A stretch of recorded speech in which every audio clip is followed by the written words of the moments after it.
ओम नमः शिवाय गुरवे सच्चिदानन्दमूर्तये निष्प्रपञ्चाय शान्ताय निरालम्बाय तेजसे। हरिओम प्रभु जी। आज के इस प्रश्न परिषद में आप सबका स्वागत है। आज का प्रश्न भावनगर से नगीनदास पिठवा जी का है। उन्होंने पूछा है कि हमें क्यों इंद्रियों का संयमन और मन की चंचलता कम करने का प्रयत्न करना चाहिए। हमें इंद्रियों का संयमन क्यों करना चाहिए और मन की चंचलता कम करने का प्रयत्न क्यों करना चाहिए। दो प्रश्न है, एक ही बात से जुड़े हुए। बात तो सही है, क्यों हम इंद्रियों का संयमन करें। हम कर नहीं सकते, मन की चंचलता को हम निवृत्त कर नहीं सकते। क्यों? सबसे बड़ा कारण, चाहे और कोई भी हो, लेकिन सबसे बड़ा कारण तो यह है कि हम यह जानते ही नहीं कि इंद्रियों का संयम क्यों करें और मन की चंचलता को क्यों निवृत्त करें। जब तक हम यह न जान ले कि इंद्रियों का संयमन करने से क्या होता है, क्या हमें चाहिए और जो चाहिए उसके बीच में ये इंद्रियों का असंयम कैसे बीच में आता है, कैसे अवरोध रूप होता है, मन की चंचलता कैसे हमारे ध्येय तक पहुंचने में बाधक है, यह जब तक हम जान न ले, ठीक से न जान ले, तब तक हमारी रुचि उस तरफ होगी ही नहीं। शास्त्र चाहे कुछ भी कहे, सदगुरु चाहे कुछ भी कहे, कहीं पर भी लिखा हो, हम बोल भी देंगे कि हाँ इंद्रियों का संयमन करना चाहिए, लेकिन हम नहीं करेंगे, कर नहीं पाएंगे। क्यों? क्योंकि उसका महत्व हम नहीं जानते। महत्व माने इंद्रियों का संयमन करने से क्या लाभ है, अथवा तो इंद्रियों का संयमन करने से हमारी कौन सी मुश्किलें कम होगी, हमारी कौन सी मुश्किलें निवृत्त हो जाएगी, उस मुश्किलों का समाधान हो जाएगा। मन की चंचलता हम क्यों निवृत्त करें। आजकल क्या हर जमाने में ऐसे लोग रहते हैं, कहते हैं कि अरे भगवान ने इंद्रियां दी है तो उसका उपयोग है, तो उसका उपयोग करने में क्या हर्ज है भाई। आंख देखने के लिए दी है तो देखो ना, रूप देखने के लिए दी है तो सुंदर सुंदर रूप देखो। जिह्वा रसना स्वाद लेने के लिए दी है तो विविध प्रकार के स्वाद का आनंद लो। कान श्रवण करने के लिए दिए है तो आपको जो पसंद है वह म्यूजिक सुनो, चाहे फिल्मी गीत सुनो, चाहे जो भी आपको जो पसंद है वह सुनो। सुनने में क्या हर्ज है। भगवान ने कर्णेंद्रिया इसीलिए तो दी है, और उसके ऊपर कोई दरवाजे लगाए नहीं। कोई दरवाजे नहीं लगाए मतलब आप कुछ भी सुन सकते हो। तो जो इंद्रियां हमें दी है, सभी इंद्रियां, कर्मेंद्रियां भी, पाँव चलने के लिए दी है तो चलो, चलते चलो, कहीं पर भी जा सकते हो, आ सकते हो। हाथ लेने देने के लिए दिए है तो वह उसका उपयोग करो। तो ये बात तो सही है कि भगवान ने हमें इंद्रियां दी है तो उसका उपयोग करने के लिए दी है, न कि उसको ऐसे ही रख देने के लिए दी है।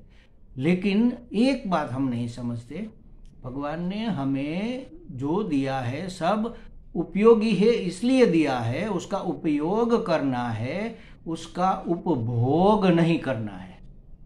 देखो ये दो शब्द है, इसमें बहुत बड़ा अंतर है। उपयोग माने पाँव चलने के लिए दिया है तो आप चलो, घूमो फिरो, इसमें कोई दिक्कत वाली बात नहीं है। लेकिन पाँव तो चलने के लिए है तो इसको बैठना नहीं चाहिए, चलते ही रहो, चलते ही रहो। अब चलते ही रहोगे क्या? कभी बैठोगे ही नहीं। शाम हो जाए, रात हो जाए, चाहे कुछ भी हो जाए, लेकिन हम सोएंगे भी चलते चलते, खाएंगे भी चलते चलते, बोलेंगे भी चलते चलते, जो कुछ भी करेंगे चलते चलते करेंगे। पाँव चलने के लिए दिए हैं, क्यों नहीं भाई चलते रहते, क्यों नहीं चलते रहते? क्योंकि पाँव का उपभोग नहीं करना है। कहीं पर भी जाना, कहीं से भी आना और कुछ भी पाँव से कर देना, ये उसका उपभोग है, ये उसका उपयोग नहीं है। महाराज, उपयोग उसको कहते हैं जितनी जरूरत है उतना काम उनसे लिया जाए, बस इसी का नाम उपयोग है। जैसे समझो कि आप कहीं बाहर जा रहे हैं, बाहर गाँव जा रहे हैं, और 2-3 महीने 6 महीने के लिए जा रहे हैं, समझ लो अमेरिका जा रहे हैं या ऑस्ट्रेलिया जा रहे हैं, कहीं विदेश जा रहे हैं 6 महीने के लिए। अब आपके घर में एक स्कूटर है तो आप सोचेंगे कि स्कूटर पड़ा पड़ा इसकी बैटरी खराब हो जाएगी और ये बिगड़ जाएगा, तो चलो ये स्वामी जी को सौंप कर जाते हैं कि स्वामी जी ये लो चाबी, ये लो स्कूटर, आप चाहो तो इसका उपयोग जो भी चाहो कभी कभी करते रहे ना, क्योंकि ये बिगड़ ना जाए। तो आपने तो हमें ये उपयोग करने के लिए दिया, हमारी ज़रूरत थी या आपकी ज़रूरत थी, जो जिस किसी की भी ज़रूरत थी, इंद्रियां भी हमें मिली है हमारी ज़रूरत पूरी करने के लिए, और भगवान की भी ज़रूरत है उसमें। जैसे स्कूटर में हमारी ज़रूरत है, मिलेगा तो हम यहाँ वहाँ घूम फिर आने जाने में अनुकूलता महसूस करेंगे, सुविधा रहेगी। और आप इसलिए दिए जा रहे हैं क्योंकि आपका स्कूटर सही सलामत रहे, बना रहे, बिगड़ ना जाए। अब मैं उस स्कूटर को लेकर कहीं पर भी जाता हूँ, कहीं से भी आता हूँ, सब्जी मंडी जाके सब्जी लेकर आता हूँ, सत्संग हॉल तक जाकर प्रवचन करके आ जाता हूँ, कोई महात्मा आया तो उसको मिलने जाता हूँ, ये तो ठीक है, ये उपयोग हो गया। लेकिन आपने स्कूटर दिया है तो मैं उसका उपभोग नहीं करूँगा। चलो ये आज स्कूटर मिल गया तो देहरादून चलते हैं, स्कूटर लेकर चलते हैं। अरे भाई देहरादून यहाँ से हजारों माइल दूर है, आप स्कूटर लेकर जाओगे क्या दशा होगी स्कूटर की, आप भी थक जाओगे और स्कूटर भी, ये बिन जरूरी नहीं है। इस तरह का इस्तेमाल करना, इसको कहते हैं व्यय करना। तो हम इंद्रियों का संयमन करने के लिए कहते हैं, नियमन करने के लिए कहते हैं। देखो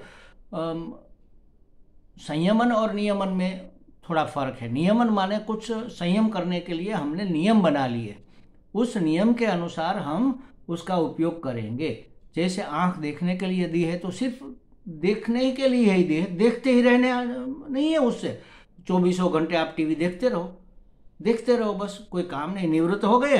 अब आप भी देखो जैसे ये नगीन दास जी है, निवृत्त हो गए, तो कोई काम नहीं है और थोड़ा बहुत काम भी है, तो आज संडे है, छुट्टी का दिन है, तो घर में टीवी है तो बैठकर टीवी शुरू कर दो। सुबह में उठकर नाश्ता करने से पहले टीवी चालू कर दिया, देखते देखते नाश्ता करो, पूरा दिन पूरा रात देखते रहो, बस देखते ही रहो। क्या होगा, आपको इंद्रियां देखने के लिए दी है ना, देखो इंद्रियां बिगड़ जाएगी महाराज। अगर उसका सही ढंग से उपयोग नहीं करेंगे तो ये कमजोर हो जाएगी, वीक हो जाएगी, क्षीण हो जाएगी। इंद्रियां क्षीण होती है भोग करने से, ऐसा शास्त्र में लिखा है, सभी संत भी कहते हैं। और ये जो वैराग्य शतक है उसमें भी आता है कि इंद्रियां भोग करने से क्षीण होती है, योग करने से क्षीण होती है, ऐसा नहीं कहा कहीं पर। तो उपयोग करो, उपभोग नहीं करना है हमें। संयमन करना माने उपभोग नहीं करना। इंद्रियां अगर बनी रहेगी, सभी हाथ पांव सलामत रहेंगे, आँख कान नाक सलामत रहेंगे, तो आप अपने ध्येय तक जाने में उसका उपयोग, उसकी सहायता ले सकेंगे। अगर आप बहरे हो गए तो फिर क्या सत्संग सुनोगे। इसलिए सुनो और सत्संग सुनो, अपने जीवन का कल्याण करो, भगवान के दर्शन करो, आँखों से यात्रा करके भगवान के दर्शन करो और उसको अपने हृदय में बसाओ, इसका उपयोग करो। वाणी दी है बोलने के लिए, तो पूरा दिन बक बक नहीं करते रहना है, भजन करो, कुछ सत्संग की बातें करो, कीर्तन करो, भगवान का नाम का जप करो, इसके लिए वाणी दी है।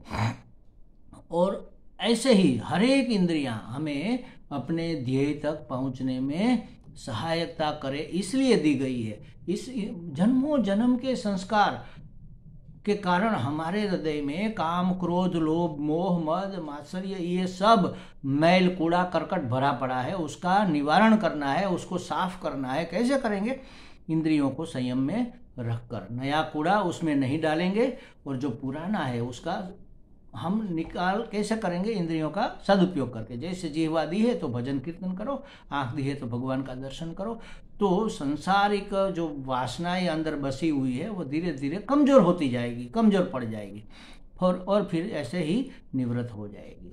तो अपने अंतःकरण को शुद्ध करने के लिए, स्वच्छ करने के लिए हमें इस इंद्रियों का उपयोग है, इसलिए तो दी है, तो इसका उपयोग करना चाहिए। इसका उपभोग करेंगे, संयमन नियमन नहीं करेंगे, तो फिर ये बिगड़ वासना ज़्यादा प्रज्वलित होगी। देखो, जो भी वासना हमारे शरीर में हमारे अंदर है, उस वासना की पूर्ति करने से, उसकी पूर्ति करने से वो नष्ट नहीं होती। उस वासना को पूर्ति करते रहो। जैसे जीवा है, रसना है, स्वाद का हमें शौक लग गया, तो एक स्वाद लिया, खट्टा लिया, फिर मीठा लिया, फिर तीखा लिया, फिर अलग से भोजन बनाया, फिर अलग ढंग से बनाया, फिर कहीं बाहर भोजन के लिए, भिक्षा के लिए गए, यहाँ की ये चीज़ फेमस है तो चलो वो खाते हैं। बड़ौदा की वो क्या है, चिवड़ा प्रख्यात है, लीला चिवड़ा, तो वो खाएंगे। चलो भावनगर के गाठिया पेंडा प्रख्यात है, गाठिया खाएंगे। चलो वहाँ का ये चीज़ है प्रख्यात, वो लेकर मंगवा कर खाएंगे। वासना बढ़ती जाएगी। जैसे जलती आग में हम पेट्रोल डालेंगे, तेल डालेंगे, तो वह बुझेगी नहीं और भड़केगी। अगर हम अपनी वासना को निवृत्त करना चाहते हैं तो इंद्रियों को संयम में रखना ही पड़ेगा, वरना क्या होगा, बढ़ने दो। वासना बढ़ती है तो क्या हर्ज है उसमें? हर्ज यही है कि आपको अपने ध्येय तक, अपने आत्म सिद्धि की प्राप्ति तक पहुंचने में ये सहायता नहीं करेगी, विक्षेप करेगी। आप ध्यान करने बैठे और आपको नाश्ता याद आ गया, आप ध्यान करने बैठे, आपको कोई चित्र याद आ गया, आप ध्यान करने बैठे और कोई वासना जग गई अंदर से किसी भी इंद्रिय की, वो आपको ठीक से अपना काम करने नहीं देगी। तो जिसको अध्यात्म मार्ग में आगे बढ़ना है, सही सही ढंग से अपने लक्ष्य की, परम लक्ष्य की, सभी लक्ष्य, सभी ध्येय इसके अंदर समा जाते हैं, ऐसे परम ध्येय की सिद्धि करनी है तो इंद्रियों को संयमित रखना पड़ेगा। भगवान ने देखो, आत्मज्ञान या ब्रह्म ज्ञान कह लो, कैसे प्राप्त होता है, उसका उपाय क्या है, तो भगवान ने गीता जी में बहुत सरल उपाय बता दिया। श्रद्धावान लभते ज्ञानम, जिसको श्रद्धा है उसी को ज्ञान प्राप्त होता है। श्रद्धावान लभते ज्ञानम तत्परः संयतेन्द्रिय, वह तत्पर भी होना चाहिए। श्रद्धा तो है कि भगवान है, लेकिन उसको पाने की तत्परता है क्या, उसको पाने की लगन लगनी चाहिए ना, वो लगनी लगी है क्या? तो अगर लगन लगी है और श्रद्धा भी है तो भगवान मिलेंगे। और एक काम और करना है, क्या? संयतेन्द्रिय, श्रद्धावान लभते ज्ञानम तत्परः संयतेन्द्रिय, इंद्रियों को जो संयम में रखता है, जो तत्पर है और जो श्रद्धावान है, उसको ज्ञान होता ही है। तो इंद्रियों को संयम में रखना माने उसको वासना में ग्रस्त नहीं होने देना, वासना में व्यस्त नहीं रखना, इसी का नाम है संयम। आंख दी है तो आप देखो, देख कर चलो, आंख मूंद कर चलने की जरूरत नहीं है, गिरोगे। आंख खुली रखकर देखो और हर जगह नाम रूप मत देखो, हर जगह नाम रूप से प्रकाशित हो रहे परमात्मा को देखो। देखना तो है, लेकिन विवेक करना चाहिए, क्या देखना है और कैसा देखना है और कितना देखना है और कहाँ देखना है, ये सब हमें पता। हर एक इंद्रिय के लिए यही है, बोलना है तो कहाँ बोलना है, क्या बोलना है, कब बोलना है और कितना बोलना है। तो ये संयमन है महाराज, ये नियम बनाकर उस नियम के अनुसार हमें चलने का नाम संयम है। संयतेन्द्रिय, जिसकी इंद्रियां संयमित है, जो तत्पर है प्राप्ति के लिए और जो श्रद्धावान है, उसको ज्ञान की प्राप्ति होती है। अच्छा, इस इंद्रियों के संयमन से क्या होगा? मन भी वश में आ जाएगा। आपने ये भी पूछा है ना, मन की चंचलता कम करने का प्रयत्न क्यों करना चाहिए? क्योंकि एक जगह जो चीज ठहरती नहीं ना, उसको हम पा नहीं सकते, उसका हम उपयोग नहीं कर सकते। देखो, जैसे आपके पास एक बाल्टी में जल भरा है, एक बैरल में ही समझ लो, पूरा बैरल भरा है जल का, उसमें आप कुछ देखने गए कि देख लेते हैं चलो कितना भरा है कितना खाली है, और आपके ऊपर के पॉकेट से उसमें कुछ गिर गया। अब अगर जल मैला है तो दिखेगा नहीं, जल स्वच्छ है तो क्या गिरा दिख जाएगा, लेकिन वो बैरल एक नल के नीचे रखा हुआ है और नल में से बूंदे टपक रही है, तो जल हिल रहा है। अगर हिल रहा है तो फिर क्या होगा? जो चीज नीचे गिरी है जैसी है वैसी नहीं दिखेगी। जैसे समझो कि 5 रुपये का सिक्का गिर गया तो वह लंबा ऐसे ऐसे जल हिलने से लंबा लंबा लंबा लंबा होता जाएगा, फिर छोटा फिर लंबा फिर छोटा फिर लंबा, साफ साफ नहीं दिखाई देगा। तो इससे हमें पता तो चलेगा कि सिक्का है, लेकिन कितने का है ये नहीं पता चलेगा। 1 रुपये का है, 2 रुपये का है, 5 रुपये का है। क्यों? क्योंकि वह जल हिल रहा है ना, तो साफ साफ दर्शन नहीं हो रहा है। परमात्मा का साफ साफ दर्शन करना है, आत्मदर्शन साफ साफ करना है, सही मायने में उसको पहचानना है, तो मन को स्थिर करना पड़ेगा। मन वह जल है जो हमें अपने ध्येय को साफ दिखने नहीं देता, टिकने ही नहीं देता अपने रास्ते पर, अपने मार्ग पर जाने के लिए हमें दृढ़ता से टिकने ही नहीं देता ना। कभी मन करता है कि चलो ध्यान करें, ध्यान में बैठे। अब ध्यान तो ठीक है, चलो थोड़ा अध्ययन करते, इससे अच्छा अध्ययन करें। फिर अध्ययन करने लग गए, उसमें भी रुचि नहीं लगी, नहीं ये नहीं, चलो भजन सुनते हैं, भजन सुनते हैं, एक आध सुना ठीक है, लेकिन जमा नहीं कुछ, चलो स्वामी जी का प्रवचन सुनते हैं। प्रवचन सुनने लग गए, अभी 2-4 वाक्य सुने, 10 वाक्य, 5 मिनट सुना, तो लगा कि नहीं ये सब तो ठीक नहीं है, बैठकर ध्यान तो ही करना ही चाहिए। फिर से ध्यान करने लगे, अरे ध्यान तो हमने किया लेकिन मज़ा नहीं आया, तो माला करते हैं, चलो जप करते हैं। कोई काम आप ठीक से कर नहीं पाओगे अगर मन चंचल है तो। चंचलता का मतलब यही है कि एक जगह नहीं ठहरना। मन अगर अपने ध्येय पर नहीं ठहरेगा और इधर उधर की बातों पर जाएगा तो मन में संसार बसा रहेगा। तो कैसे निवृत्त होगा संसार? संसार को निवृत्त करना माने संसार को मिटा देना नहीं है। मन की रुचि संसार से निकालकर अपने ध्येय में लगाना, इसको कहते हैं संसार को मिटाना।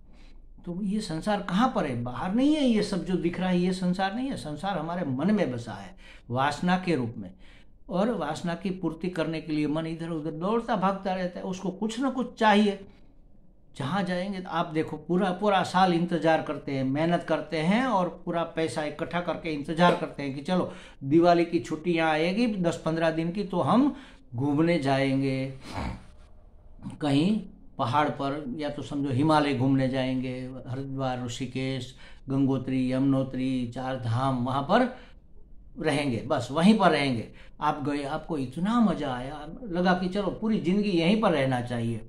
आप घूमे 1 दिन, 2 दिन, 5 दिन, 15 दिन, फिर आप बोर हो जाएंगे। नहीं नहीं नहीं, चलो चलो यहाँ से आप घर पर जाएंगे। बहुत बहुत बाहर रह लिए। अरे क्यों भाई? आपने पूरे साल इंतजार किया था, 12 महीने इंतजार किया था, तो 12 दिन तो ठहरो। 10 दिन अभी हुए आप भागे। मन कहीं ठहरने नहीं देता, तो अपने ध्येय पर कैसे ठहरने देगा? तो अपने ध्येय को प्राप्त करना है तो उसके ऊपर अपना मन ठहरना चाहिए। मन भी इंद्रिय है, अंतर इंद्रिया है। मन, बुद्धि, चित्त, अहंकार ये अंतःकरण है, ये बहिष्करण है। हाथ पांव ये जो है सब बहिष्करण है। करण माने साधन, बाहर के साधन है विषयों का विषयीकरण करने के लिए, विषयों का उपयोग करने के लिए। और मन, बुद्धि, चित्त, अहंकार अंदर के करण है, उसको भी संयम में, उस इंद्रिय को भी संयम में रखना बहुत जरूरी। सबसे ज्यादा जरूरी मन को संयम में रखना है महाराज। अगर मन संयमित है तो फिर आप अपने ध्येय को बड़ी जल्दी ही पालेंगे। इसीलिए उपदेश सार में ये जो जप की विधि बताई है ना, मन को स्थिर करने के लिए, पहले वैखरी जप करो, फिर उपांशु जप करो, फिर मानस जप करो। मानस जप माने मन को कहो कि आप जप करो, मन से जप करवाओ। मन को ऐसा कोई काम सौंप दो जिससे उसकी चंचलता निवृत्त हो जाए, मतलब यहाँ वहाँ भागना उसका बंद हो जाए। उसको जो चाहिए दे दो, पहले थोड़ा, फिर ज़्यादा, फिर ज़्यादा, फिर ज़्यादा। ऐसा करते करते पूरा समय आप चाहोगे तो मन आपका स्थिर हो सकता है, और तभी आप अपने ध्येय की सिद्धि कर सकते हैं। जो भी कहा है हमारे शास्त्रों ने, इंद्रियों को संयम में रखो, मन की चंचलता को दूर करो, ये करो वो करो, सब अपने परम लक्ष्य की प्राप्ति में सहायक है, इसलिए कहा है। हम क्यों अपनी इंद्रियों को वश में रखें, इंद्रिय का सम्यक नियोजन क्यों करें, इंद्रियों को संयम में क्यों रखें, मन की चंचलता को निवृत्त क्यों करें?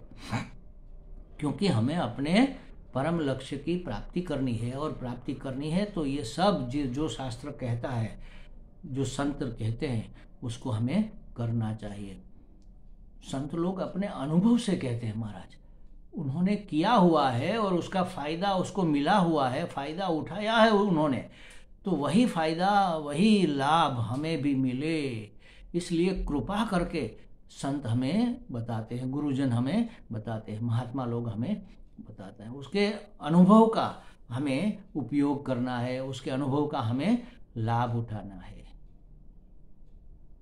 सभी संत गुरुजन जो समझा गए हैं, सभी संत गुरुजन जो समझा गए हैं, वो चर्चा भुलाना महामूढ़ता है, वो चर्चा भुलाना महामूढ़ता है। जो महात्मा लोग, जो गुरुजन कह गए हैं, उसको भूलना नहीं चाहिए, उसको करना ही चाहिए।